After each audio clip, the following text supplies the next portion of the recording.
8 اعمال و احکام۔ نمبر 1، 10 راتوں کی فضیلت۔ حدیث مبارکہ میں عشرہ ذوالحجہ کی راتوں کی عبادت کو فضیلت میں شب قدر کے برابر قرار دیا گیا ہے۔ اس سے شب قدر کی امتیازی فضیلت میں کوئی فرق نہیں پڑتا۔ اللہ پاک نے قرآن مجید میں ان 10 راتوں کی قسم کھائی ہے، جیسا کہ ارشاد باری تعالی ہے، والفجر ولیال عشر، فجر کی قسم اور 10 راتوں کی۔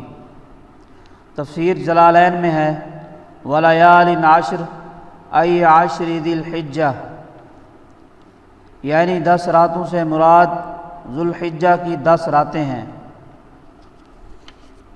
امام قرطبی رحمہ اللہ تعالی لکھتے ہیں، ہوا عشر ذی الحجہ وقالہ ابن عباس، یہ ذوالحجہ کی 10 راتیں ہیں، اور حضرت عبداللہ بن عباس رضی اللہ عنہ کا بھی یہی قول ہے۔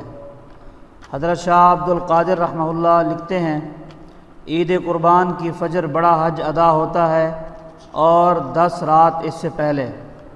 بیان القرآن میں حضرت تھانوی رحمہ اللہ نے بھی اسی قول کو اختیار فرمایا ہے۔ الغرض، اکثر مفسرین کے نزدیک اس آیت مبارکہ میں جن 10 راتوں کی قسم کھائی گئی ہے وہ ذوالحجہ کی پہلی 10 راتیں ہیں، پس اس سے ان راتوں کی فضیلت معلوم ہوتی ہے۔ چنانچہ ان راتوں میں عبادت کا اور گناہوں سے بچنے کا خاص اہتمام کیا جائے۔